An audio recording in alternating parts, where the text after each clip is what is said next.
Pugh. I'm the executive director and founder of Zahara Veterans Network, and we operate in the Northern Florida area. My guest today is Katie. Go ahead, Katie, introduce yourself. My name is Katie Torback. I am with the Mission Continues, the Florida Veteran Foundation, and the Jacksonville Love Project. And my passion in life is homeless veterans.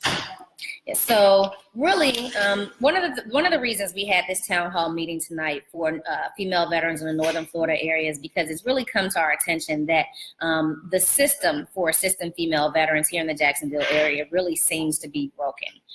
First of all, last week I had a female veteran who came into the office and she needed assistance. So since last July, I've kind of gone through the same processes that other organizations do. You give them an information sheet with some referral sources on there and have them contact those sources. Well, this time I really got slowed down and I walked through the process with this female veteran, and I got to see for myself firsthand exactly how broken this system was. First of all, at the department, I met her at the Jefferson Street Clinic here in Jacksonville, Florida. It's a VA outpatient center. It's part of the North Florida, South Georgia visiting system. And we have the largest number of, I guess, registered female veterans in the nation, if I'm not mistaken. And what they did was gave her a list, a 2-page list that had civilian social service agencies on the form. So that's step number one that's wrong. Anytime any veteran, whether she's male or female, shows up at the Department of Veteran Affairs, it should be the Department of Veteran Affairs is doing that initial assessment and taking her information, going over what the situation is and getting her vetted into a place that can then house her. Because it was 2:30 in the afternoon, the sheet on the list said that all of those places had to be registered by 1:30 p.m. or no later than 2:30 p.m. So we were already missing their deadline and their requirements for how they could be vetted into a room that night or a place to stay that night because they were veterans. So we began the process of still calling these agencies anyway. And long story short, there was no housing for this female veteran that night. It's completely unacceptable for the Department of Veteran Affairs to allow the housing of veterans to fall onto social service agencies, really with no follow-up and no official guidelines. After the female veteran did go through the processes of applying to change in homelessness, we contacted Trinity. They said they had a bed for her that night. She got there by 5:30. She got there 5:15. There was no bed. There was no place for her to stay. 3 to 4 days later, she finally got into the Salzbacher Center. They gave her three blankets and offered her floor space in their facility until they can get her a bed. This is not acceptable. That's not acceptable for any veteran, let alone a female veteran, that number one, when she's in the waiting room, she's being hit on by males who are either working there. I'm looking for you, Dwayne. I'll be coming for you tomorrow. And I'll be having a conversation with you about why, if a female veteran of you who work for a social service agency that's supposed to help house homeless female veterans, how it's grossly inappropriate for you to have talked to this young woman and finagled your way into her phone number only to later ask her out that evening. It's wrong. But this is part of the reason why women don't trust the Department of Veteran Affairs. This is why 2/3 of women who qualify for healthcare service at the Department of Veteran Affairs won't even go to the VA for healthcare services. You know, when a woman, especially a female veteran, is dealing with post-traumatic stress disorder or military sexual trauma issues, she should not be forced to show up at civilian agencies where men who have no bearing, no discipline, and lack of morals can go up to her, hit on her, things of that nature. We deal with enough of that from our own male veterans within the VA system. So then when you refer us out to social service agencies and that's happening, there's a problem with that. Number two, the housing of veterans, period, whether you're female or male, should not be falling to social service agencies.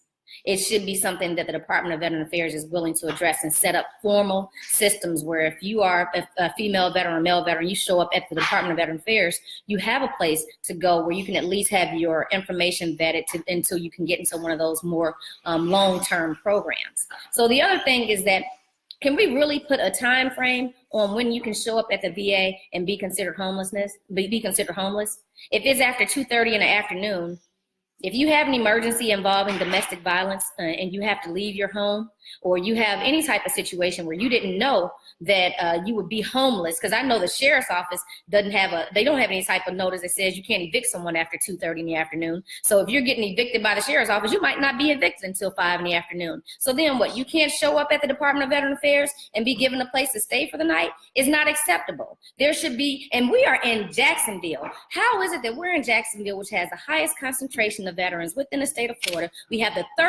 state of Florida has the third largest female population within the United States. And there is no 24-hour center anywhere for the Department of Veteran Affairs in the Jacksonville, Florida area. How is it possible? Are we to say that veterans can't have any emergencies after hours because no one at the VA wants to work? What's the deal? So Katie, who has lived in Jacksonville all her life and actually has a lot of work assisting homeless people and homeless veterans here in the Jacksonville, Florida area, is going to give us a little bit about her take on where we're at with the female homeless veteran issue. I think that one of our main issues in Jacksonville is lack of resources just for female veterans. If you look at Claire White Mission, at Solsbacher, at most of those mission houses, they have male-only things. They don't have female-only. So if you're a PTSD veteran or an MST vet, and you get mixed in with other females, civilian females, in a Bay-style area, it's just not going to go well. Besides that, if you follow the funding of where our grant money goes, where our tax money goes, things of that nature, it's just not really doled out where it's supposed to be. $7.4 million were given to 5 different organizations in the city. And that's unacceptable because there's way more locally based organizations that are doing better things with their time. It's one of those issues that people don't like to talk about, and it's kind of taboo to talk about it out in the open, but it's a bigger issue for the city. I mean, if you look at the resource center, it was shut down. Community Connections was shut down, and that's just because we as a city didn't allocate the funding to keep them alive until next grant money season. But we gave up millions of dollars to the Jaguars. So there's a disparity of where money should be going. It starts at home, though. Homelessness is a community-based issue. It should not be a governmental issue. I think back in the day, like my dad is 70, back in the day, they took care of the orphan, they took care of the widow, they took care of their own. And at this point, veterans need to take care of veterans. Exactly. And just take care of each other. That's why I've taken homeless veterans into my home and taught them, budgeting, got a job, got housing. Because Vietnam veterans especially don't trust the government. They don't trust the public. They don't trust the government because of the way that they were treated. And then you have Gulf War vets that it's the forgotten war.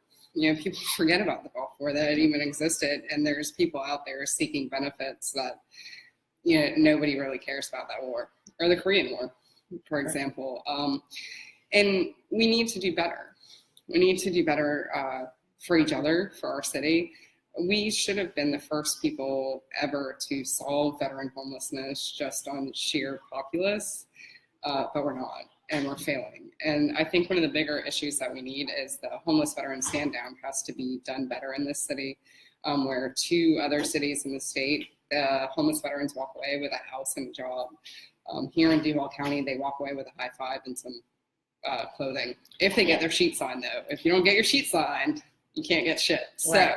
So, that day I was Social Security admin. I was everything because it's one of those things. It's just not okay.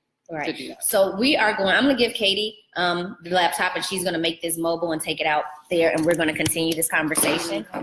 Band together as veterans. Here's more people talking. See, there was people at our town hall. But the bigger issue is that as veterans, we need to band together. We need to come up with an action plan, come up with a call to action, not only for our local government, our state government, but the VA itself. And we have to get involved and help. I beat the streets and I go downtown and I feed the homeless and I clothe them. And it's one of those issues that unless you get involved, you don't know. Changing Homelessness does a time and date count every year for homeless downtown. And that's what it is. It's the homeless downtown. It's not homeless in other areas. Jacksonville is the biggest land city in the entire continental U.S. And we don't count the entire city. We count downtown Jacksonville. So we're missing an entire populace. The numbers are skewed. Therefore, grant money is not allocated the way it should be. But I think if we all get together and we press city council and we press different people to get involved, then it'll work. Otherwise, we'll fail as a city. We've been failing. So that's my spiel. Thank you. So what we're really asking is to have a formalized plan for addressing the female veteran homeless issue. No veteran period, should show up at the Department of Veteran Affairs and be given a sheet to a bunch of outside agencies and told to, find a way to survive. The majority of the programs that were on that sheet will all. So what is the veteran supposed to do for that 2 to 3 days while she's waiting for permission from those organizations, waiting for those organizations to pick her up or give her housing? So give me a second.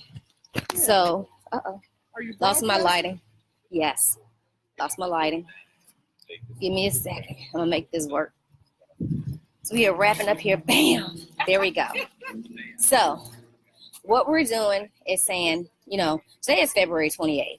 This was our first North Florida meeting on female veteran homelessness. It's our first town hall. And tonight is all female veterans and female veteran organizations. We're asking that by March 31st, that there be some kind of formalized plan in place for how we assist female veterans. So with Florida having the 3rd largest population of female veterans in the United States, if a female veteran in the North Florida area has the highest concentration of female veterans within the state. So if in the 3rd highest state, we can not be providing a formalized housing plan for female veterans, what's taking place at state number 45 and state number 49? What's the program that's in place to assist them? This system is broken. It cannot keep going the way that it's going. And we're asking for anyone to take a look at what we're doing to house homeless female veterans, because right now, the way the housing is going, it's not beneficial to the female veteran, especially if one of the 2 of the major top five reasons female veterans are seen at the Department of Veteran Affairs for healthcare issues is related to either military sexual trauma or PTSD. So if we know that, why are we sending her into civilian environments where she is subjected to inappropriate behavior by males or anyone else? So we really want to fix the problem. It starts with us. So female veterans, we have got to get vocal. We have got to, in our areas, ask our elected officials to have a plan in place. If you're in an area that doesn't have a formalized plan, maybe you're in an area that does. If you live in an area and you have a formalized plan, contact us. Let us know what they're doing, because we're here in state number 3 and there is no formalized plan. And there doesn't seem to be much federal money that's being given to our organizations to assist that. So where is the money going? Who has it? And why are they not providing housing? Because today, if you're a female veteran in Jacksonville, you are not very likely to have a place to stay tonight. You'll get a place in 2 to 3 days when we get around to assisting you. And then it'll be a few months before you're into a more permanent place. But what's going to take place today? Should you have to sleep in your car tonight? We don't think so. So join us, go onto our website, zvnet.org, attend our Lioness Summit on March 16th, where we're going to talk about a lot more topics, but also just empower female veterans to start getting active with the veteran community. It's our silence that's allowing our elected officials to look over us when they're making rules. It's our silence that's allowing elected officials to not fund our programs. We are going to have to get very vocal about what's taking place within our environment, within our community, our female veteran community, and ask for changes. So get active, get involved, contact us through our website, call us on the phone. We want to know what you all are doing, and then help us, because there is no reason why our nation should allow any female veteran to sleep on the floor. It makes no sense.